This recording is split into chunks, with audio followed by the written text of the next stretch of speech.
All right, guys, welcome back. We've had a few days off. Hopefully, you've had the chance to reflect on the previous 2 weeks. We're heading into week 3.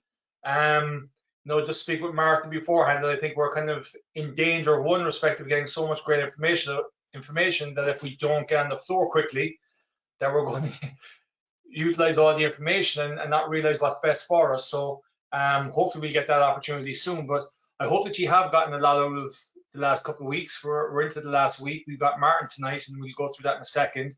Mike Bree on Tuesday, and then with the referees, which I think is an important way to close in terms of the knowledge that you've gained and how you can utilize that to help yourself in a game scenario and the players that we're looking to develop. So I'm delighted that we have Martin. I think it was over the reflection of the previous 2 weeks, I felt there was an area that we weren't covering, was underage kind of academy through to 14s, 15s, maybe 16s. And I think when we look back at the amount of work that people don't realize Martin's done in terms of writing and putting programs together and being involved with the academies, I think he's probably the best person to deliver this for us. And when you see the scientific proof and the academic behind it, you know where we're coming from. And I guess when Martin introduced me to this stuff through Dawn Smith 4 or 5, maybe 6 years ago, Martin, I think 5 5.5 years ago. I think it changed my coaching overnight and how I structured practice and delivered teaching points and things like this. So Martin has been on 2 Irish international programs, 2 as a head coach, 1 as an assistant.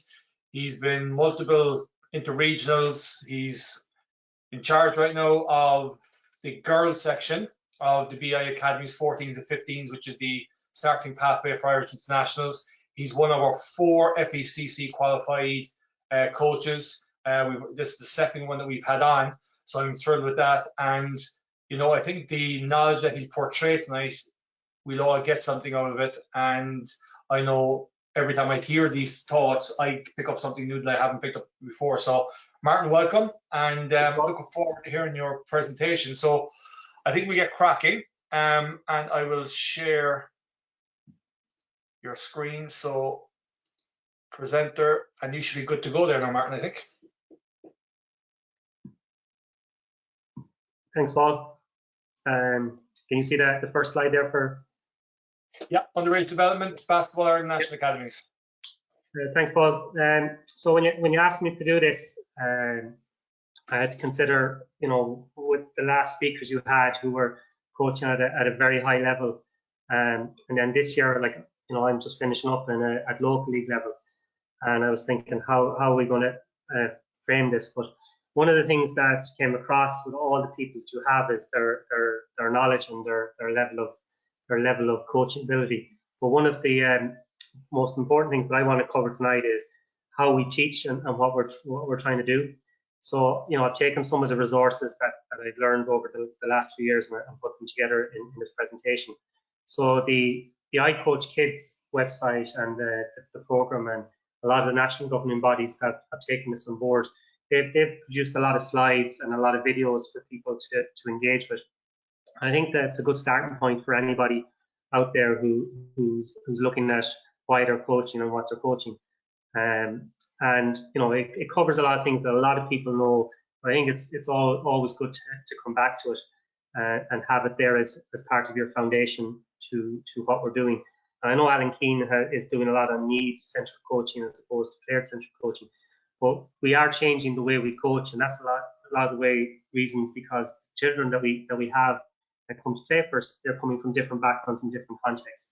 So the I Coach Kids website and YouTube and Dr. Sergio Loral in Manchester got a lot of resources there that are very good, that makes coaching inclusive and a lot. And I think it's something that people should look at. From my time on the FECC, and while the basketball that we studied and the basketball that we engaged with was, pretty low level, and it wasn't based on professional teams. It was FIBA Europe making the statement that in a lot of countries in Europe that underage basketball and coaching and development is now a career, and that they were trying to put something together that allowed people to have a pathway with their coaching. And Pestic was one of the tutors, and obviously he's at Barcelona now. And he did his thing, and one of the things I've learned is that it's the same it's the same lecture every time he's on the program. But when you get talking to the guy, you realise what he's like. But his basketball knowledge was amazing. But he's very black and white about stuff. So he wanted us to make sure that we knew what was happening in offense and defense. And he might not be as modern with his basketball concepts as a lot of people like Lasso was on the course, but he didn't. We looked at how he would coach people, and he made that a big issue in all his lectures. But it's something that you do in cooperation with players. Now we've seen him with coaches on the court who weren't necessarily high level players, and he could be very abrupt and very black and white, and everybody else would know that he's very black and white and very abrupt, and you cross him, you don't do that. But he would say that that's his persona at the professional level at Barcelona, Bayern Munich, and so on. But that if he was ever coaching his grandson, that he would be completely different. Now we all wondered whether that was actually true at the time. But knowledge of your sport and knowledge of what you're trying to do was very important. A lot of people remember Nenad Trunic, who was here, and Trunic came from a high level background. And one of these things was that he went through a whole 2.5-hour lecture on the modern basketball player. And this one things that one of the slides on it, and there was about 85 slides in this, but that modern players now can play more than one position. And that's something for us here that we produced a lot of point guards who, if we want to move them one spot to the side to play a shooting guard position, that a disservice has been done because they can't shoot the basket. And I think that's something that in the academy we're trying to create basketball players who can play basketball rather than play one position. It might be someone else's job to worry about their positions. Now, we all play in very competitive leagues, under 10, 12s, 14s, and onwards. And so positioning a player starts very early. But, with the academy, we're here just to try and create basketball players. And, they'll let them find their positions as they go through the 15s program and into the 16s with the national team. When you have Pete Madsen on, we got to really find a way of getting more ABCs, so agility, balance, coordination, and strength and speed into our sessions. And one of the great sayings that Mike Mackay has is actually hide vegetables in soup. And so nobody wants to do that, but when you're designing your drills and your activities, that you have those routines and that you have something that works on those. And again, I'll go back to Sergio Loral in England, and he certainly has found a way of incorporating the ABCSs in his sessions. And they're looking at players now are longer, they're stronger, and the last one is that the decision making. There's less joystick coaching now, that players are able to make better decisions on the court. They're able to make tactical decisions based on the fact that they have better technical skills, and that the coach coming to that stage is not redundant, but he's less and less. So one of the things that from doing the tutoring and doing the thing, that we have had a tendency to worship physical talent, and I think that I know if I'm picking a program, that I'm looking for players that have good basketball IQ and who we all love a good athlete, but we got to try and develop some basketball IQ about them. One of the major issues that I've come across is that we got to stay away from being an absolutist. There are many ways to do it, and we can't be 100% on something. Is anything 100% right, or is anything 100% wrong? And it puts us into camps. And I think as a coaching family here in Ireland, which is quite small, we got to be able to share stuff. We got to be able to take other people's points of view. We got to be able to take what we want out of stuff, as opposed to saying that's all bad. Because we've all taken something out of every speaker that you've had on this last week. Keep it short, simple, and sharp. And so the KISS method, but it's explained a little bit better. Two of the people that I've been working with recently, it's that characters and values are very important, and maybe more important than physical talent. And these things help you play through the storm, as Mackay, which is things when things aren't going well in the game. And I remember, Paul, when you were doing your talk with Adam Keane, you talked about certain things that happened in the game and how you reacted to them or how your players reacted to them. And that's the storm where things aren't going well. I think us as coaches, we're role models, a lot of these values that help players be more comfortable in the game. When you help someone, you help others, and you help the team. There is a lot of focus on offense and plays, and at that too young a level, where we should be just teaching them to play basketball and play what's in front of them, have reads. I saw Puff earlier on today have question and answers up, and he talked about reads, and I thought it was really good. don't want to be good at drills and bad at playing. And I would have been, that would have been something that could have been addressed to me a lot when I started coaching, and not maybe that long ago as well. I had tidy teams. We were teams that aesthetically we looked organised on the court, and but when the storm hit, we couldn't play. So we were good. I'm a good practice coach. Teams, players were interested in my practice. There was no problem. But then we went out in games and we underperformed. And certainly when I started my National League career back at Talk Rovers, I was very guilty of that, and I used the service to the players and the team that in practice were fine. But certainly, I was in a situation where I lost 16 games in my first season, and out of those 16 games, I was up by double digits in at least 10 of them, and yet I lost the game. And that was because I felt, in reflection, we hadn't played enough, we hadn't practiced adversity and been resilient enough. But that at the time I didn't see that. A lack of skill is the main reason behind poor decision making. We always got to increase the skill level of the players. Skill level players put them in a position to make more decisions. When I'm coaching, when we're getting our coaching in the academy, no more than 3 things in emphasise in any drill or activity. And sometimes with the younger players, 3 is too many. But again, we don't want to be there talking the whole time, doing lots of things. Let's focus on 1 or 2 things. And when I show the drills, or some of the drills that we use, how we're able to change the emphasis. One of the questions we ask the coaches, what is the window that junior players see the game through? So what is their experience? So for you, Paul, in Cork, that there's basketball in Parochial Hall most nights of the week, and so you want to go down and watch some basketball, there's players there of all different ages and levels. Maybe in some other areas of the countries that they don't get to see too many games. While we have a massive growth in our National League and Super League teams, that there are lots of areas in the country who don't get to see an awful lot of basketball. And I think that's one of the ways that people can learn by seeing. I think social media has really helped that, and there's lots of our players, our National League players, and our coaches who are providing stuff there that allows players to experiment and use and help them progress. One of the things I wonder then is, modern basketball is changing while the aims of the game is still the same. We've got to find new ways of engaging with the players. We've got to find new ways of teaching, and so we have to have imagination in how we do these things. And a critical question for a lot of people, and I'm at a level where I've got to create more players, better players who might play for longer, and that's the model of the academy. Or when I'm coaching a local league in Clonslee, that I want people to start the season and finish the season. And we're a small club, and so winning the Midlands League might not be a goal. And so, what is our success? Everybody's success is going to be different, and wins and losses shouldn't be the only metric that's used for a lot of coaches. And unfortunately, it is. Now, if you're at National League and Super League level, obviously it's slightly different. But I think as we come down the age groups and stuff, we got to find different ways of measuring that. And the last part here is that self-reflection. This is a great time to have that, and what you're doing gives people the chance to learn and to question themselves and to question what they do. And the lockdown means we don't have much else that we can do.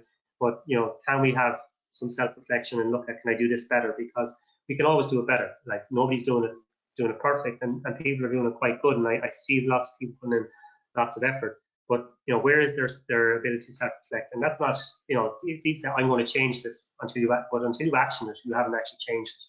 And we talk about, I did this wrong, but are we repeating those mistakes? And I think that from my coaching and tutoring, I see that that's the difficult part, because people aren't getting the opportunity to make mistakes. Their mistake is magnified by different things and by social media, and people then freeze a little bit. And I don't think that we give people enough time, and certain players enough time to make mistakes. And do you have a critical friend? You have somebody there who isn't a yes person, who can tell you, you could do this a little bit, or you're coaching. Do you realize that you're shouting a lot when you're coaching and stuff? And I think at different times in our journey as a coach, that it's important that we have somebody who can say, listen. And you don't have to. It's hard to accept. It's not easy to have a critical friend, but I do think it's important. I use a lot of small-sided games, and I still use drills. And one of the criticisms that any player maybe that came through National League or Super League with me is that I didn't do enough of live play. And I wish I knew more about breakdowns and small-sided games. Sorry, situation. I don't really that worried about the name that's on it, but I do think that I could do a lot of drills and keep people entertained. And yes, they probably would get better, and people were active. But I know that I certainly didn't do a great job of giving live play. And I've certainly got through that more 3v3, 4v4, and learned an awful lot more that, or 5-4, in different scenarios and situations, and still teach the concepts that I want and be able to break down the big parts an awful lot better. But I still do drills. Like, we haven't stopped doing drills, but we just find the right place for them and so on. And we realized that, again, how can we progress the players so that they're ready to play in their games and that they have skills for life as opposed to me teaching them tactics for the Saturday. A couple of things that I think that we don't do an awful lot of at times, and that we should do more. So instead of worrying about our plays, we should have decision making off dribble penetration. So where does everybody else go? What happens? What can you see in front of you? What is the window that's in front of you? Where's the help coming from? Is the help already there? Is it early help? And you need to have different options. What happens when we pick up the dribble? I think we need to practice that, because especially with young players, they'll end up in the wrong place quite a lot. And what's their teammates doing? Contested finishing, contested passing, and moving without the ball.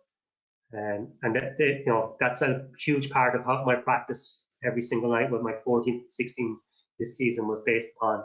And we had them every night. We never went away. Now, we're still teaching the small skills. We're still teaching footwork. We're still teaching shooting.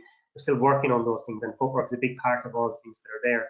And so while we might not do a lot of that on air, we do it in this situation, and we work on it the whole time. Is that okay so far, Paul? Yeah, I was on mute. That's all great. Thanks a million. Yeah. So some of the stuff that I've stolen, and I think that, as coaches, we should be great thieves. That there's people out there who are coming up with different ideas, and this comes from Mike Mackay and Don Smythe from Canada Basketball, and I use it. I use it when I'm trying to coach my offenses and defenses, and constantly on shape more than actually offenses, where people are in positions. So PVAD, so position, vision, anticipation, decision, and execution. And now in basketball, if you're not in the right position, it becomes very difficult, because if we can't get to the right position, we can't see. Anticipation is not something that we teach an awful lot.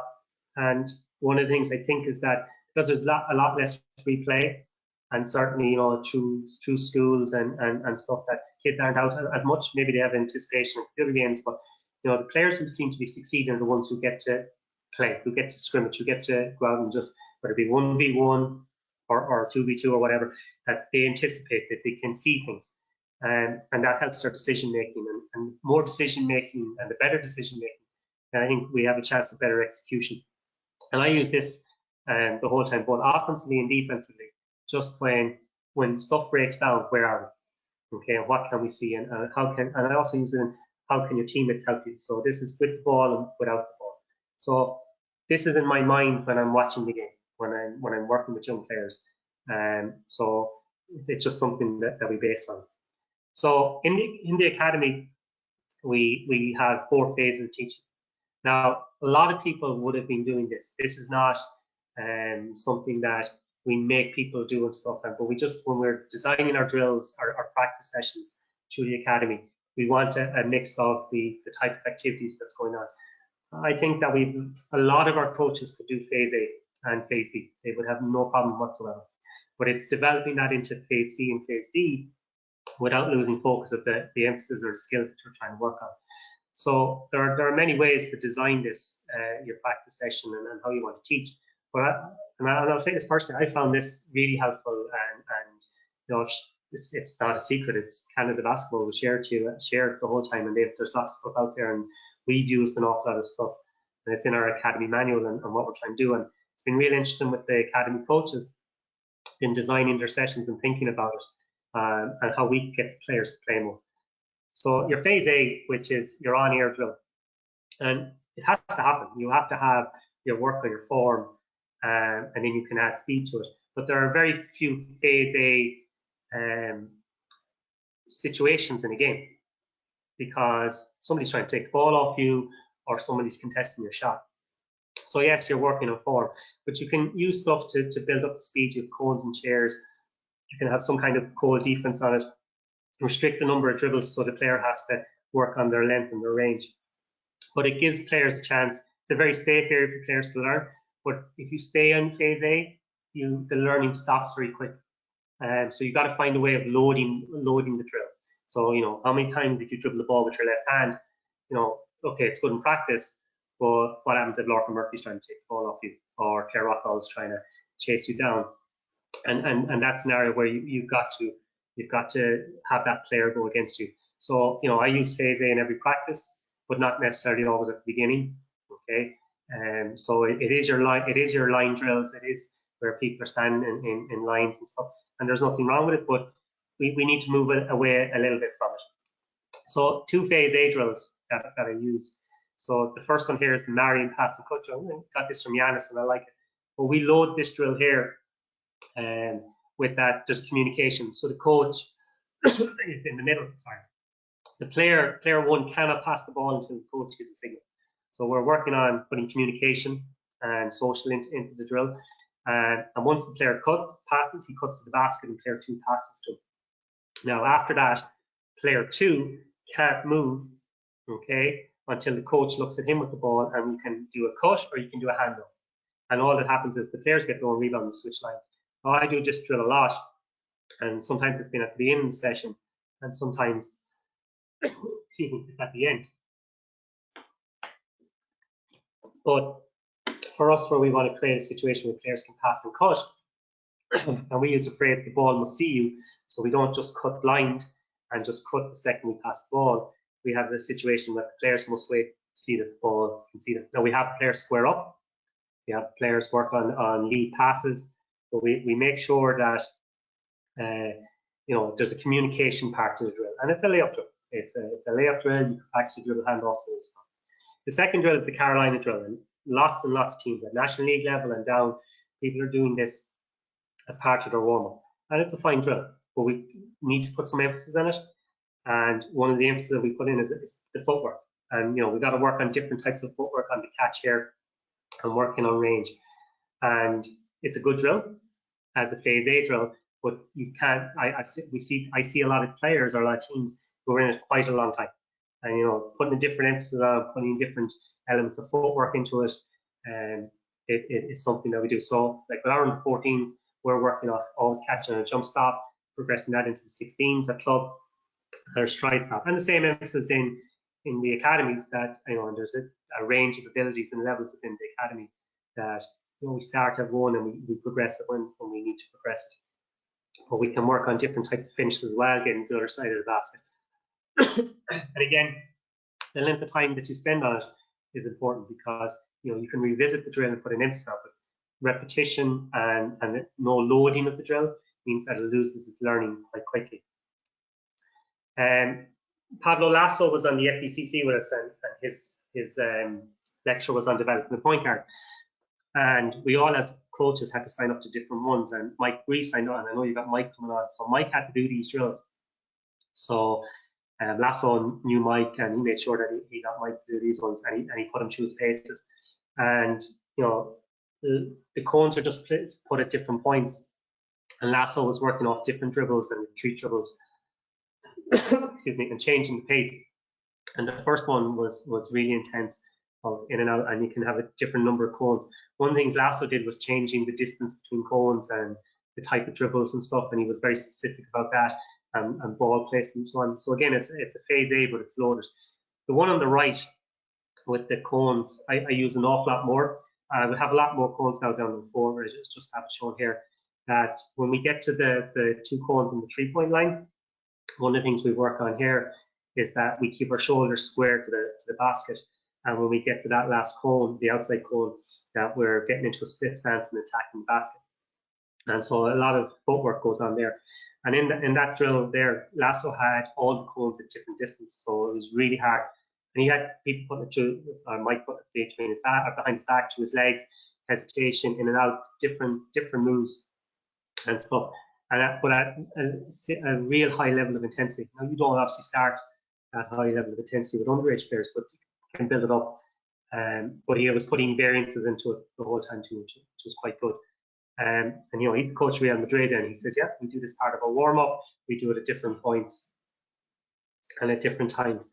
So you know, it's having this little bit of a variance inside it, and we can work on our different finishes, and we can even guide that at the end by putting a coach or defender near the basket. So it was good like that. You know, we could see someone like Pablo Lasso, who not only was a great presenter, but had great basketball knowledge, because we all know what he does with Real Madrid, but that he could bring these drills, start them off, and he could progress them. And I put names in all my drills, and I'm sure that people look at them and they see different names. And I can't remember where I got this from, but it's a good passing and cutting. I did this a lot with the younger group this year, because I wanted them to catch, square up, make a pass.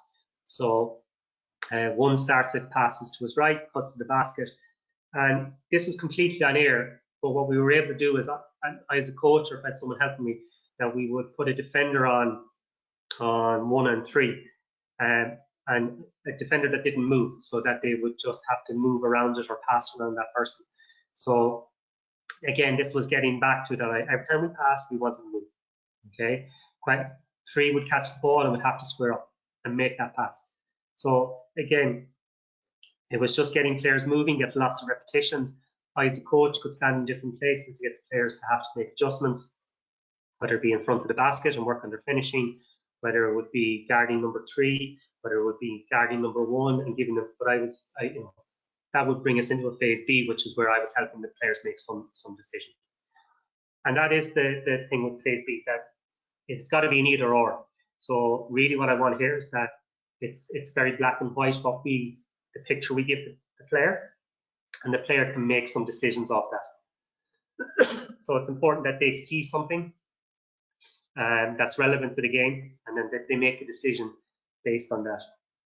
So phase B, you as a coach might be in the drill, that would help the players see the picture. Or you might set up your defense in such a way that there's only one option. So you know, one of the activities and drills we've done here is that we have put the defense on the side.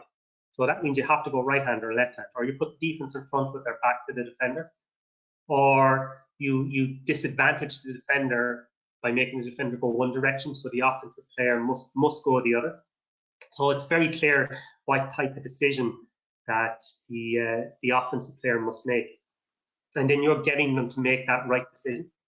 A very simple one that without a basketball or with a basketball is that there's 3 cones, so there's 2 spaces to run between, and the defensive player stands in the middle cone, and as the offensive players running towards them, they step into one gap, so that the offensive player must go through the other space. And it's very, very simple, but it gets you to play with your head up, and you're making the only decision as possible, because if you don't, you run into the player that's standing in that space. So phase B is where you're making it simple for the player to see. So line 1v1. So X1 is the defender here, and X1 can be in front, so X1 is facing the basket. So X1 can be in front or can be to the side. It can be on the left side or the right side, and it's just one decision. Now, when we have it here with the defender in front, what we're working is on that first step. This is just a layup drill. And we're getting the players, we're putting a constraint on here. We're saying to the players, if you take too many dribbles, the defender's going to get back at you. Also, we want you to make contact with the defender. So if you try and go on a banana cut towards the baseline, the defender will get in front of the basket. So again, we're putting a constraint on it. It ends up with usually being an uncontested layup, but not always. So it's a way of just saying to the player, we've got to get your skills a little bit better. We've loaded the drill. We're gone from the phase A. There is a defender, but you have one decision here. And the one on the right hand side, the over and back, and you can do this from the baseline. You can do it from the mid-court. You can do it right in the middle of the key and go to the side, or you can come from the side, come back in the middle. It doesn't matter. And I've done it from many different positions, depending on what we're trying to work on offense. But the players are just passing the ball over and back, and one can go to the basket whenever they want. Now, one of the issues in this is that, you know, I suppose in games, players are seeing a lot of times where the defense sides up. In academy, we try to take that away, and that we want the defender really close to the offensive player, because we want to work offense and defense. But when you're coaching underage players, you know, you might start this with the defense siding off, so that the offensive player has space to work. and so on, and then you can move the defender up, and you can do it from different positions. But that would be they'd be two activities I would start practice with teams quite a bit, especially the over and back one. Don't always start it from the baseline. As I said, we could be right in outside the 3-point line, in front of the key, and we're tossing over and back, going towards the right sideline or the left sideline. Okay, and I put constraints in that. If we go left, we're going left-handed, and so on. And again, we're working on one-on-one, and one-on-one is a crucial part of what we do, because we want players to start create. We want players to have confidence to create, which we found, especially in the girls, that wasn't always the case. So, these are two activities where now there's bodies involved. There's going to be contact, and there's going to be defense. And you as a coach, you can measure the defense. You can put the defense where you need to be and you can put constraints on the offense as well. This drill I do an awful lot of, because I can control the defense. And this drill, as the other two drills as well, they can be built up to 2v2, 3v3, and so on. So the X1 passes to the coach, X1 is going to come take the ball off the coach, and number one, the defender, is going to give the coach a high five.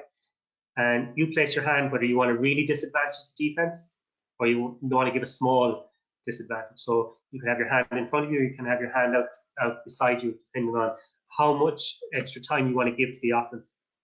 I work on this drill offense and defense, and we can put offensive and defensive players in any other position on the court. And when we go 2v2 and 3v3 in this, we're just starting off. Our rule is if we see a shoulder, we go to finish. If we see a chest, we're looking to pass off our advantage that we've created. But we work on footwork, I work on footwork and an awful lot of this as well. That if X1 gets stopped, he or she's got to have the footwork to come back round, whether it be a reverse pivot, space pivot, whatever it is, so that they can get out of trouble. One of the things that I learned and put a major emphasis on is we're going to get ourselves in trouble with a dribble, or we lose space and stuff. How can we get out of that? And giving the players the information and then letting them see it themselves, which can be hard coaching, and you've got to let players come up with the answers themselves, and it takes time, and it's not going to happen just the first or second time. But this drill I would do a lot, and I would build it all the way up. And it's how we might start a scrimmage as well. Okay, so we'll go 5 and 5 when we would start it from here. Once the ball's taken off me, I'm stepping out, and then we play. We get into phase C, and this is where we're building it up from 1v1 all the way up, but there's more defensive pressure. Okay, so the pressure can be obviously sag, but it can be hand, body, or we can be bumping it on. And it's not just a one-on-one drill, but we'll start it in that situation. And it doesn't have to start off a dribble, and you can start the drill off a pass and cut. Excuse me. But we're executing more against defense. And so the example there is passing to post, so we're starting with 2v2. Okay, but we're working on just making that pass into the position, and we play from there. But our first goal is our emphasis on our ability to pass into the post. Okay, so in phase C drills, and you notice here that they start 1v1, but what I do an awful lot of is that I am putting more offensive and defensive players on the court. And with our younger ones, we've gone with advantage 2v1, 3v2, 4v3, because they need a little bit more space. And I want to encourage passing, and I want to encourage them to find the open player. But we started this way. So the first one is the body fakes drill. And this one can be run from the corners as well. And here I'm doing a little bit of on air. Number one has got to dribble around the cone and come back. And we're working on turning as much as anything else. And we're working on being really efficient and speed dribble. And we're not going to be engaged by the defender until we get to the free throw line. So when the offense goes, the defense goes. And we're looking at going downhill, and we're trying to, and it's amazing how much struggle this is, and how we want to, we set the rule that we must be in the key. We can shoot the basketball if the defense sags, that's fine, but we must get feet in the key. And so we work on that, and it's a really good way of getting players to be creative. It's a really good way of getting them to see. So the rule is when they turn the cone, that they see. So if they've got that vision, they can start to make some decisions. And defense got to make a decision as well. Does it want to come out? It's afraid of getting blown by, or does it want to stay inside? And that's why I think it's important that we're giving our offensive players a couple of ways to score.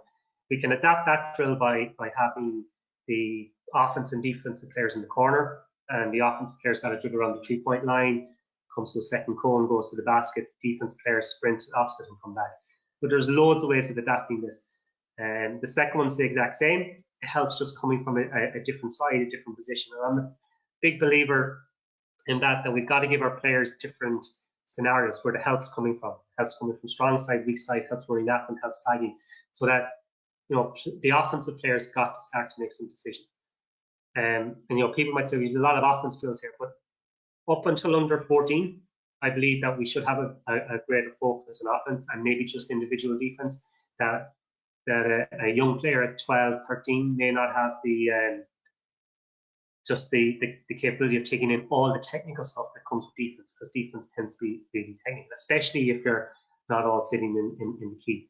But with these two drills, we progress them up in terms of numbers as well. So they start off with a 1v1, yes, but you'll find that the defense takes away an easy layup and comes to the key, and the ball gets picked up. So we got to work from there. And you know, when I'm watching some of Puff's videos, and I've seen him doing the workouts with some of the girls, that you can see the different types of footwork that are really important when the ball gets picked up in these situations. And I think it's important that we focus on footwork, or we focus on decision making, or that we have an emphasis in these drills. The one on the left here, the wing advantage, I do really an awful lot of. I really like this drill because I want to work on the offensive player number one, catching the ball, getting their eyes in the basket, getting their hips facing the basket. I think the traditional square up, while it's still there, if you want to make a quick move to the basket, it's not, you're squaring up really with your eyes, you're getting your feet in position and you're working on a rip through, or you're working on pushing the ball down the floor really quickly. I think if you catch the ball and you square up and you hold it, that it becomes quite difficult for you to gain an advantage off the dribble. Really, you become a passer. And I think especially at younger age players, and I'm not talking about your athletically dominant player who can beat anybody, and I don't mean bully in a bad way, but can bully their way to the basket just because of their legs and their strength. I think it's really important here that as one catches the ball, and X1 and 1 go at the same time after the pass, that number one sees where the defense is. And X1's on a long closeout. We can change this drill. Excuse me. We can change this drill by having X1 start right side 1, so the pressure is there straight away. It's a short closeout. But I do this drill an awful lot, and it's amazing how the offensive player at the end struggles on the catch, to get their position, to get them facing the basket, to make their move. Okay, and again, we can put two or three offensive players on, and we can go 3 and 3, 4 and 4, or 5 and 5. We can have close post, open post. But again, it's a non-contested pass for 2, but 1's going to be in a contested situation. So where there's a little bit of, you know, we're putting in different layers of phase A and phase B, phase C into this as well. And then if we put more players in the court, we go to that final part. I've had with the regional teams, the Midlands Bits, I do a lot of dribble handoffs, which, you know, Colin has with the boys has kind of pushed me away from why bringing extra players to the ball. But I still like to do a dribble handoff, and certainly if we can get people going back door off and stuff. But this one, I do a lot of practice the dribble handoff, simple and in a safe way outside the cone. But then we're into 1v1, and we're trying to work on the offense, getting the defender on their back, so keep on back, keep on body, and finishing with somebody on them. And we change the angle of that to the wing, and again we put in players in the low post, so that if the help defense comes across, can we dump it off to the low post player, ball side corner and weak side corner, and we work on 2 and 2 and 3v3 and build that up from there. Used to do a lot of that, and still do, but not as much as I would do with the wing advantage drill. Okay, and then phase D. You know, phase D can be from 2v2 upwards, and phase C can be from 1v1 upwards because it builds in. But here we're working on execution, and then we're trying to explain how we go along. And really what we've hoped to, by going through the phases of building up from 1v1 and through, is that the players now are more comfortable making decisions in 5v5. Okay, and that they're ready for that competition. And yet they have been playing, but they've been playing in small numbers, small-sided games, but yet the emphasis won't have changed, that we're still trying to get them to play, but now we've given them more space and we've changed the criteria and the conditions around it. So, we want them to play free, but we still work on the structure of the rules that we have. I wish that I knew more about this when I started coaching, because I would have done more 3v3, 4v4 and been able to build into this. And I don't think that, I think criticism that a lot of people could have had rightly about me as a coach at that level was that we didn't play enough, even with the national teams. And it's something that I've learned an awful lot more about. And here, when we go into this, it's blind 2v2. You're not getting your layup. It's not going to be uncontested. Okay, and you're going to have to be able to play out of that. So you can go, we did the blind 1v1, now we're in 2v2 or 3v3. This one I really like. Got this from Renato Pascali when he designed with teaching for Canada basketball. So number one is facing the basket. He has the ball, and everybody else has got their back to the basket. So one is going to initiate the drill by dribbling to the wing, and 2 and 3 have got to find space, and we play out of that. Okay, so one is facing the basket, X1 is facing 2 and 3 have got to find space. and I suppose one of the things as we coach younger players, them finding space on offense is difficult. And here I started this way because now the ball's on the wing, and I would make one of the goals here is to be able to get a ball reversal to the other side. Of what kind of actions do we have to do that? Okay. Paul used the phrase, there's no dancing, no begging, I think. And so number 2 can't get the ball. Where are they going to go, and how's 3 going to react to that? So got to work on doing that. And then we go 4v4. So different ways of getting 4v4. The bottom one is very static. The defenders go to the players opposite them, and the ball's going to end up at 1. So we have on the wing. I'd like to put in some actions there. This is where we work on our side ball screens, and we might reverse it and work on some middle ball screens as well. 4v4 disadvantage, we're working off the dribble. But again, we're working on defense here. We're working on defensive positioning, helping recover, and recovery I think is nearly as important as help. Pestichin, in one of his things that I was looking at, said you can never help too early, but you better be able to recover. And the last one there, I stole from Kieran O'Sullivan when he was with the Irish under-17s. I think it's really good on communication. I've seen, you were asking Tommy about communication, and I think it's one of the hardest things we do. We tell them, we ask them, we show them, we model the players, and yet if their self-esteem or their confidence or different things going on is difficult, then communication dries up. And I think this one where they got to find the players they're moving and they've got to react to that, I think is a good one. I think then we just go full court out of this. It's not over after one goal. We'll play off a score and we go full court. And this is how I start a lot of the 5 and 5s. So the X's are offense. We all know this drill. I pass the X1, and their defender's got to go touch the baseline, and we're into 5 and 4 until number 1 gets back. I think that's good. And I start with that one, but I actually have got to use the other one on the right hand side where we put one of the offensive players, X4, into the defensive line. So he's taken off, and we've got 3 defenders who've got to cover. So we've got a 5 and 3 situation. And it's really good. And I like it because, can we pitch it ahead? Are we running to the right spots? I know we've got a big thing where people want to play really fast basketball or go. But are we teaching the skills? Are we teaching what's important in those things as opposed to is it 1 or 2 guys who dominate by being really strong off the dribble or really fast? Maybe they get their own rebound. In this one, we're looking at players filling the lanes, getting the right places and getting spacing. So I use both of these as to how to start our game. Rarely start scrimmage by throwing the ball up. It only happens once. So I've got to find different ways of starting how we scrimmage, so that players then realize that these are the things that happen an awful lot more.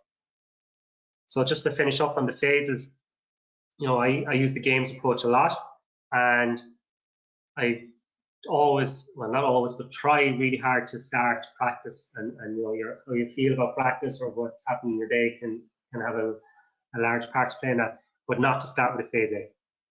So get the players playing, and we all, I think it's a generalism, but it's there that boys want to play more. We don't want to put boys into they come in, they're excited, ready to play, and it's out there that you can get them ready to play by doing some kind of drill where they're running into each other, they're bouncing off each other, and there's contact, and they're ready to play. A lot of the drills will be apart from phase A. Okay, they will be a combination of B, C, and D. There's been a big thing, and even myself tried to go away from a while, that we don't do 5 and 0 trips, but go 5 and 0 one way and then come back and play D against different numbers and stuff. So you're going from phase A to phase D very quickly, and you can have your emphasis on it. And so 5 and 0, there's nothing wrong with it, but it's how long you're doing it and what happens afterwards, so that you can practice going one way and then come back the next way against live defense. And the reality for this, for a lot of coaches, it's ugly.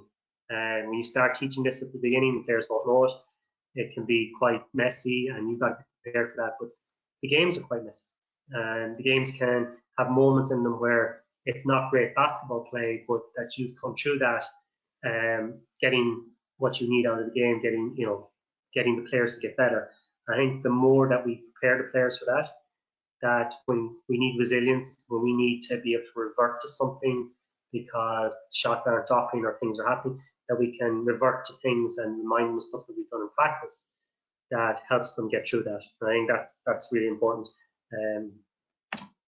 So Paul, that's just if there's any questions at that point, or is there anything you want to look over? Yeah, that was fantastic, Martin, and it kind of just brought back to light everything that I guess my journey that I've kind of gone through as well. So it was great to kind of see things where I kind of started off with being that on-off coach as well, and all about effort and intensity and going through that process, So no questions have come in yet, but I guess I've got a bunch myself that people may have wanted to ask. Let me just pull it up there real quick. Okay. So let's say, for example, somebody starting their journey as a young coach, or has liked what they've seen from you tonight or heard from you, and they want to start on the games approach, small-sided games. What concepts should be taught in order to keep the fun and love of learning for players? But I think, we talk about inclusion. I think as coaches, we got to help teach pass and move in different ways. Not just your stereotypical 3-out, 3v3. We've got to find different ways using different players, pass and move, put in some conditions there that maybe the stronger players aren't always catching the ball. But most players want to touch the basketball. So, I think we've got to come up with lots of passing. I think passing is really important. I think if I'm creating a team, I want everybody in my team to be able to pass the basketball. I think that's a way of connecting. That's how players connect. That's one of the ways players connect. And you know that when someone has an assist for a 3 or a dump off. I remember your story you were saying about Philip Howden going to the basketball, and he dished off to Killian Gallagher, the rugby player. And that's the connection. And that's one of the things I think we really need to do. Everybody can dribble the ball, but at any one time in the game, only one person should. So I think we've got to work on passing. I think we've got to have that as a core focus of our training, so that players, young players, can connect with each other. I even see it, but in National League or Super League or referee, you see the reaction from guys who give an assist. There's a positive buzz out of that stuff. So I think that's movement. I think we've got to create movement, and we do that by limiting the area, increasing the area and stuff. I think if we do that early, then I think it's easier to put in other stuff, because what we don't want is people just standing and getting the spots. Yeah, I think that's very important, and I think the phrase that's been branded around now is appreciating other people's success as well, which kind of creates that camaraderie as well. So we've had S&C with Peter Madsen. How much of that should be incorporated into underage practice, along with obviously small-sided games and building up confidence and things like that? Loads. I really do wish that we knew more about the ABCSs and running, jumping, and throwing, and what Pete's trying to get us to do more of in the academy. Because I do wonder if when I started coaching that there was too much emphasis on offenses and on air stuff, and that really that did a disservice to the really young players coming through, that they couldn't get to the next level, or couldn't sustain at the level that they were at at that time. And I think it's important that we have chasing games, balance games, and coordination games, and as much as possible spread throughout our practice. And even you see in some of those drills that there's chasing elements in it. And I like to start or finish practice with a chasing game or an evasion game, which I think is really important. And again, do more of it with the younger groups. But I think any age group likes chasing game and an evasion game because it helps build team spirit and, as well. So again, you might have one goal out of it, which might be building up S&C, but the players might get something else out of it. There's a bit of competition or a little bit of a rivalry in it. So it's finding fun ways or inventive ways to get that into your training session. Yeah. I'll just ask one or two more. There's a few more questions after coming in, but I just want to finish off my ones there, if that's okay. Does PVAD, the PVADE, work hand in hand with phase A to D, or is that philosophy aimed specifically at a certain phase? No, it goes all the way through. It goes all the way through. You know, if you take it from 1v1 and you dribble, you end up in the wrong position. What do you see? You know, what decision can you make from there? And we can think back to guys, Paul, who, you know, were the early developers at under 12 and under 14. They could score a right-hand layup, 6-7 dribbles down the court on their own. They come to the next level, they're forced left, they're in the wrong position, or they need a defender. They're still on the right hand actually, but they're now behind the basket, and they can't get out of that. So I think in PVAD is a great way of, even from 1-on-1 upward, of just helping players when they get into bad places, that you can explain to them, what can you do from here? Yeah, I guess we've seen. I mean, I've played with those type of players, and they're not even playing now because, or they stopped playing at maybe 20, 21, 22 because they got found out because they were just so dominant underage and got away with and weren't held accountable. So that leads me to the next question in terms of when we identify a weakness and we're tempted to go back to the old traditional, which again, I still do some of it. I'm still a block coach depending on what part of practice. Should we be putting constraints in the small side of the game, whether it be 1-on-1 to 3-on-3 or 4-on-4, to force the player to work on that area that needs improvement? Absolutely, but you can do it in the block and random as well, Paul. So you can put the constraints into your block and in your, but certainly in small sided games. I had that lasso drill I had on the left hand side of the court. You know, my under 14 team, there was 15 players there. There was only one left-handed player on it. So we give them success by doing it on the right-hand side. You know, there's no success on the left, but it's up to me as the coach to bring it to the left-hand side, to work on that. And in all of those drills, like, it's knowing your players and knowing your strengths and weaknesses.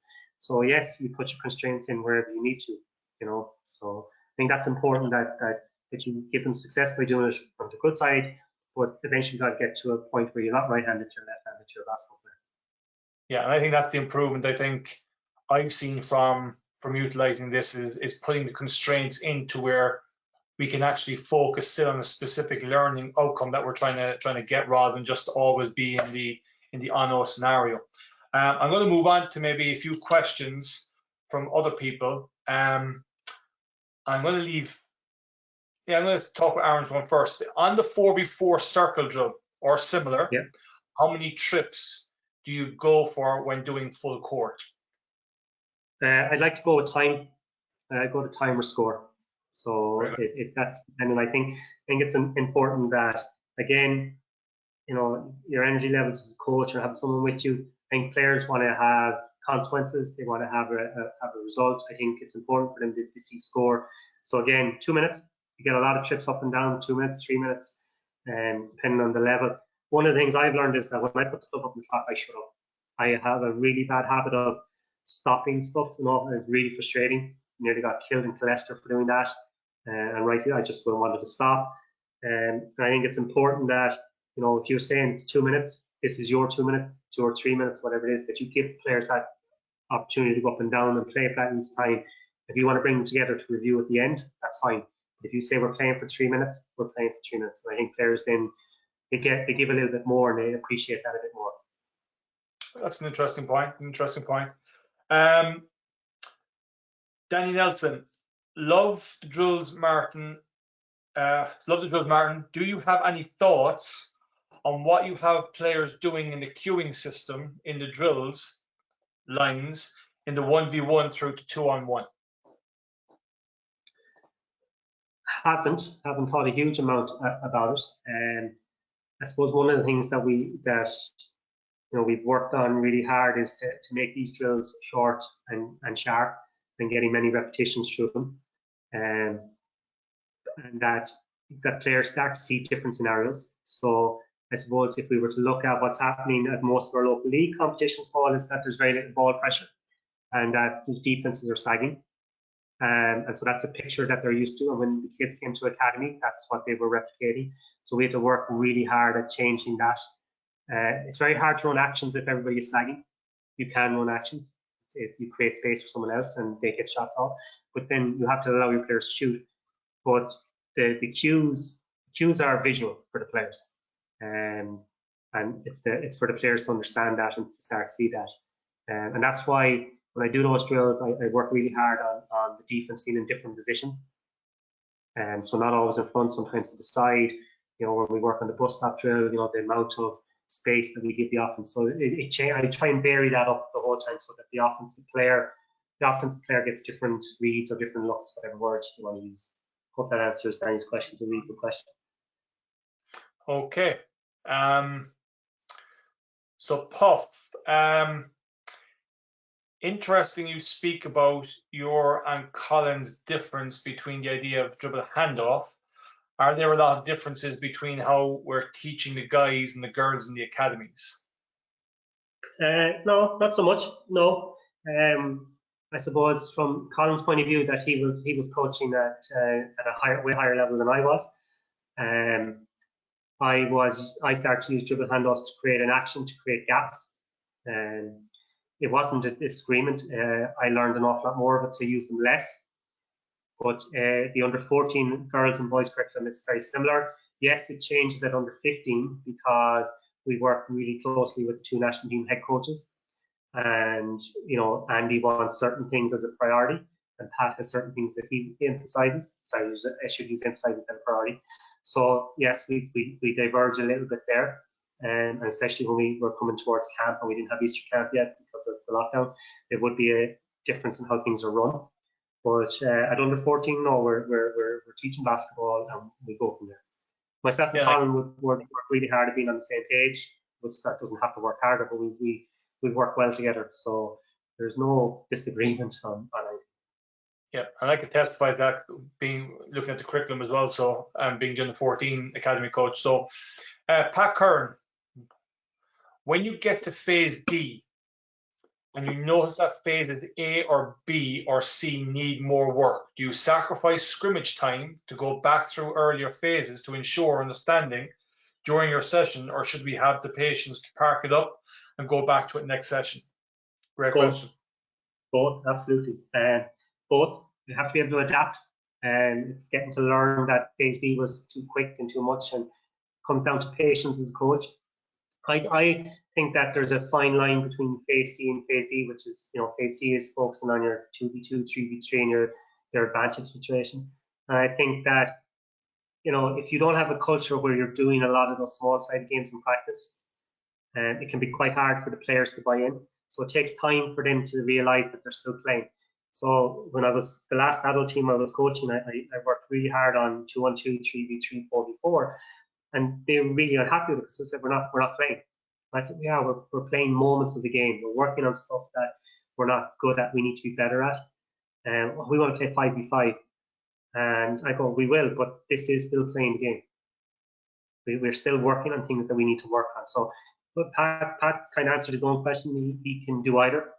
And he can do that based on him knowing his own players and how much practice time he's got, and is he worried about the game on Saturday? A lot of things come into that.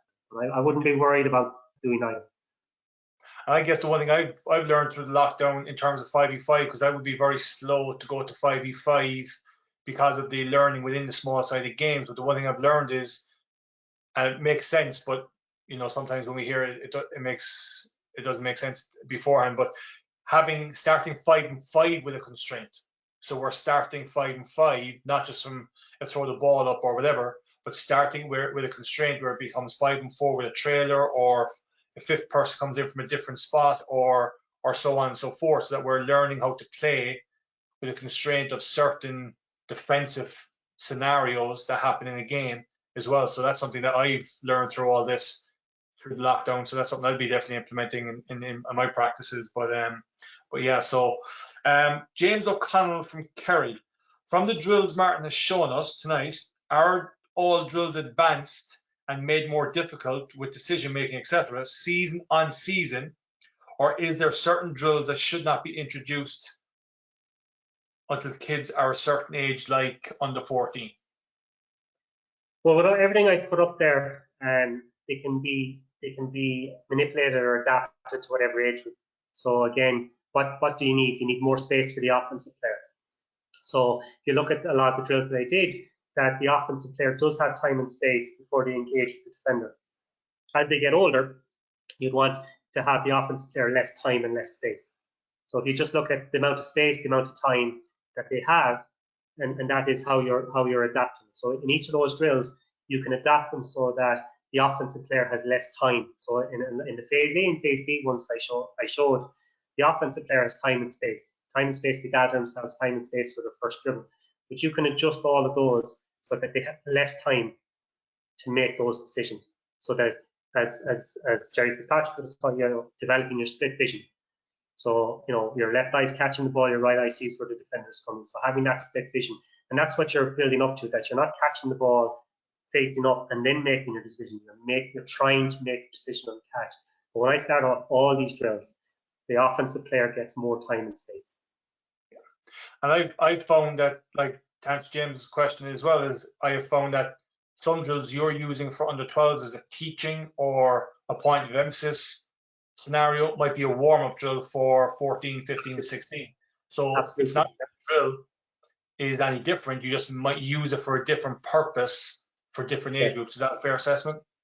Absolutely. And a lot of those small-sided games I've done become, so when I took the school's regional team the last 2 years, they were our warm-ups. So we did a lot of our warm-ups in that phase C and phase B, 3v3, 4v4. Now the kids would organize themselves into a two-line layout, but they would only go to a number and be over very quickly, with either the Carolina drill or whatever, but they would be finished, and they knew they had to get into some 1v1, 2v2, or 2v1 situation, depending. So they knew themselves that that's where they had to get to, and they organized that themselves. So it does become a warm-up for the better and the older they get, and you keep adapting as you go along. I'm going to try and wrap this up in the next 3 to 4 minutes here, Martin, and we've got 4 questions left, possibly 5. So Derek Cunningham, he's been here all week, fair play to him. There's been a lot of good emphasis in the area of player development in recent years from BI. However, the biggest hurdle reaching their best is gym access and practice individually. Do you have any thoughts on this? Well, when you look at what Puff is doing, or Hillary Nets, or you see Isaac has, Isaac has a load of clips of him stuff. One of our jobs as a coach is that we give them that you can do it at home attitude, so that you can go and practice. And so, in my practice session, there has been lots of drills and activities done where the kids can do them at home. So I haven't shown any of them here, obviously, but that wasn't what I was looking at. But always I would try and say, whether it be a passing drill, a layup drill, footwork drill, or whatever, that they can bring home and do it themselves. And I think that is one of our jobs as a coach, that we've got to help them develop that culture of, I will practice at home, I will practice away from this organised session. And the home skills workouts got up with CJ last week and with Sorka this week. So we're getting better at that. But it is that us as a coach, we've got to create a culture where players will go and find stuff on social media that they can practice themselves. Yeah. Aaron O'Connell, how important is questioning in teaching skills? Huge, absolutely huge. I suppose work really hard at going away from, do you understand?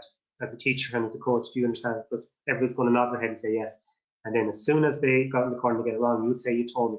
So feedback has to be instant. And you've got to try and ask open questions, which takes practice, try and error. And you've got to get the players to give you the information. Sometimes you have to guide that, a bit like the drills there. But sometimes, you really got to, if the players give you 3 answers and that's what they see, that's their starting point. And the more that, the more information that you give them, and I really mean keep that information short, but the more repetitions they get at this, the more that they'll get attuned to what you want or what you're trying to see. And I think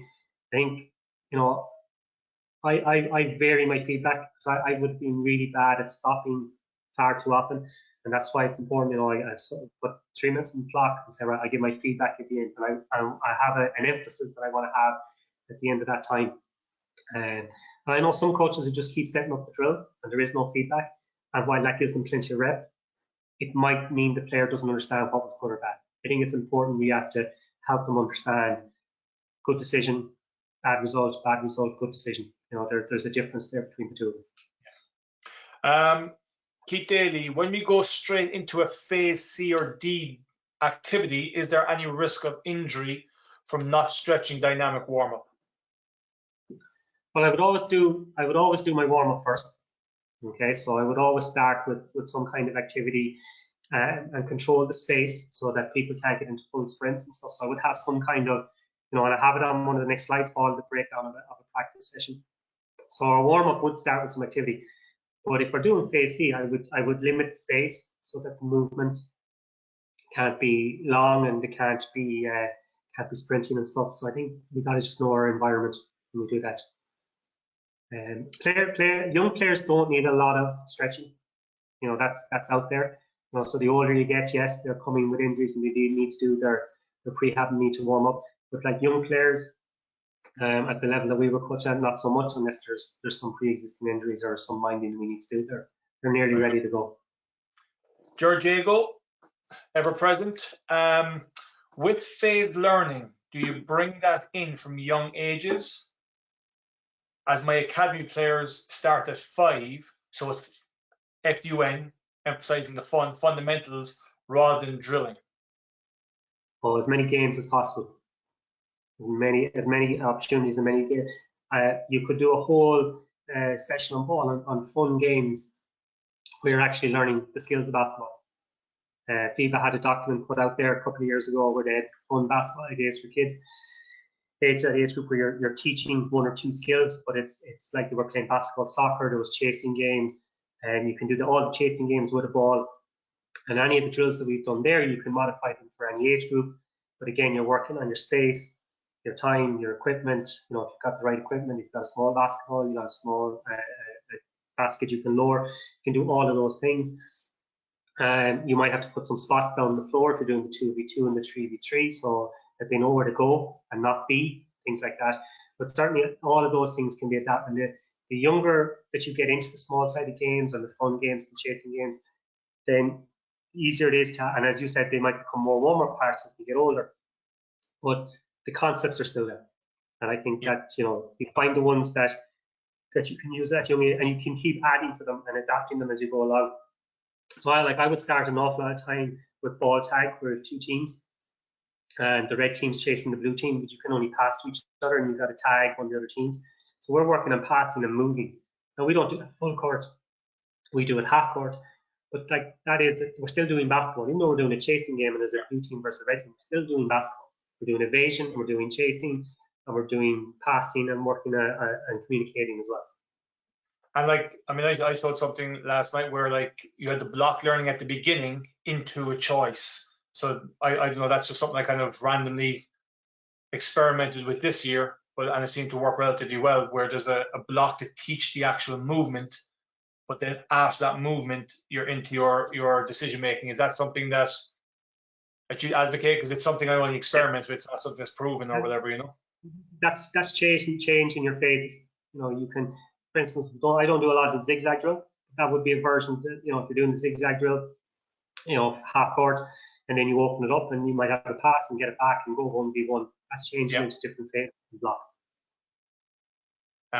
Perfect. So I'm going to skip Vinny. I'm going to come back to Vinny Holman in a second, because I think that's something that is a great point, and it's something I'm certainly keen on, but it might not be the platform, but we'll touch on it in a second. So apologies for skipping you, Vinny. I'll be right back to you.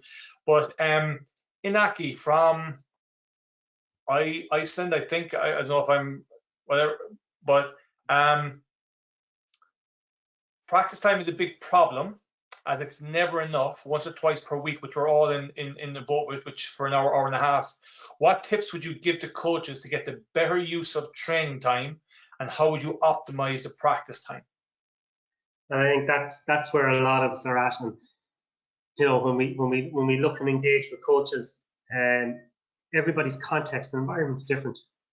But I think we really, as the experienced coaches out there and the ones that you've had on, and the tutors, that we've got to help a coach, wherever they may be, that they've got an hour that they can help with the transfer skills, that they can help the players get ready for the games. And the best way to do that is playing. But it's not, we learned now that it's not just 5 and 5 running up and down and you stepping away as the coach. We now know that there's lots of different ways. We can still do our block training, we can still do our phase A, but that, and I have it there, Paul, it's the slide I have up now for practice breakdown for 6 minutes. Excuse me. And you can see that, I've gone through the phases and so on. And it is that play that, you can vary that up and down by a couple of minutes each time, but you look at the amount of playing that you go from B, C, and D. Yeah. Whether it be 1v1, I know. But you might not get to 5 and 5 phase D, it might be 4v4. But that we're working on concepts that we want, and we can do that in any scenario, and we just get to play. But we get to have that emphasis that we want. And can we have them 3-3 at one end, 4v4 at the other end, and so on? Or we might need to go 3v2, 2v1 half court with a lot of young players, like, just to give them that extra bit of space to make that pass. So that's putting constraints on it. I think a lot of our coaches, and they're working really hard in these tough situations but they get 1 hour and they've got games, and parents or players or clubs aren't happy if they're not winning. And I think, over a length of time, if you're playing more in practice, you'll get better. Yeah. If you'll be able to progress them on. And I think it's that way of, we can all do an hour of on-air drills where players run up and down and take lots of shots and do lots of layups and 3-man weave and so on. But with a little bit of adapting to each and every one of those drills that those coaches have, they can go into another level. Yeah, and I've found as well, as you get better, you can actually coach the offense and defense to maximize time as well in this. Absolutely. And give your team points. So, but it definitely takes time. It took me a while to not to figure it out, but to learn how to do both and see both to maximize time in practice as well. So you can actually make your drills to do that. And we won't touch on the 3-man weave, and I've already publicly said we should absolutely eradicate it, so we won't go there on that one.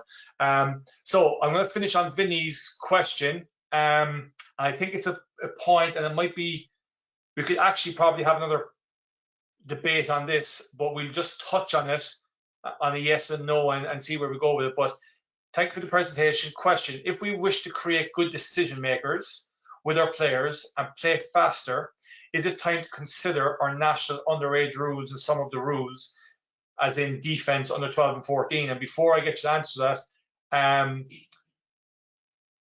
I was on a seminar last week, and in Belgium, they don't allow ball screening until under 15. So up to under 14, they do not allow ball screening. And I was Slovenia as well. Pardon? Same in Slovenia as well. Yeah. So I guess that's where Vinny's coming from. So I mean, I'm only back on the 14s this year for the first time in maybe 5 or 6 years, and I was blown away with some of the rules. So I'd be definitely someone who'd advocate for assessing the rules, and we may end up coming up with the same stuff, but definitely I think we need to assess it, and I'd have no problem publicly saying that as well. So two things in a Paul. Just one. What did Tommy O'Mahony say when you asked him the same question the last day? He said he would if he could trust coaches more. Okay, and we have such a competitive culture. Yeah, with such a competitive structure, the coaches get a little bit caught up in that. They forget. No coach sets out to cheat or whatever, but we felt they had to put in rules. And when I was involved in the right leagues, I wish they weren't there. And when one of the things that we attended, that in Germany there are no rules, but there's a culture. And if the coach doesn't want to be part of that culture of development, they're out. They get squeezed by the majority. So they got rid of the rules. I'm on board. So you're speaking to the choir on that. On top of that, so I see you've got wonderful resources, and they're all people I've adopted from in the last couple of weeks, and longer. So, Martin, thank you very much for that. I think it's been really interesting. I've always said this. I'm in the best seat in the house. I get to ask whatever questions I want. I'm able to manipulate what I want. So I think I'm very fortunate. I think I've had the best learning experience of everybody. I see all the same names coming every night. I think we've had an absolutely wonderful 2 weeks, 2 weeks and a bit so far. And thank you for starting off our third week in an absolutely fantastic light. During the presentation, there's been a slight change to our weekly schedule. Mike Bree had to make an adjustment, and I have to thank Paul Dempsey for this, and our two referees, Emma and Magic, on this as well. And immediately they were able to switch. So we're going to go with the referees on Tuesday night and move Mike Bree to Thursday. So I do want to thank both people for that, and it came from an unexpected situation midway through your presentation, Martin. So I'll put that out on Twitter and things like that as well. All our talks are now on my YouTube channel. Unfortunately, when I tried to set up the Fusion one, they wouldn't allow me the space to put things up, so I put on my own one. There's only one up there, the Conor Wright. I'm still having technical issues on getting it down, so I gotta figure that out. But it will be up there ASAP. But everything else up to Tommy O'Mahony is there, and I'll have Martin's one up by tomorrow morning as well. So, Martin, thanks so much for taking time out of your schedule. It was an absolutely fantastic presentation. I think we could be asking questions for the night, and I think the people on here would find multiple ways of asking more questions as well. So I have to cut it off. See you all on Tuesday night, 7 o'clock for the referees. I'm actually very excited, and not in the way that people think that it is, but I really want to thank them for taking their time out as well, for coming to us. Martin, super job. Thanks for emphasizing a lot of stuff, and I'm sure if anybody wants to reach out to Martin, he'd gladly share his resources like as well. So feel free, and I know I have tons of drills and stuff like that, and you have tons of drills that we've made over the last couple of years when we were introduced to this as well. So thank you all. Have a great evening. Rend Academy are starting theirs tomorrow night. I think Troy Cully is on first, so more learning for you guys there, and I'll see you back here on Tuesday night for the referees. Thank you all. Have a safe night, and let's get this show back on the road as quickly as we possibly can. Thank you, Martin. Thanks, Paul.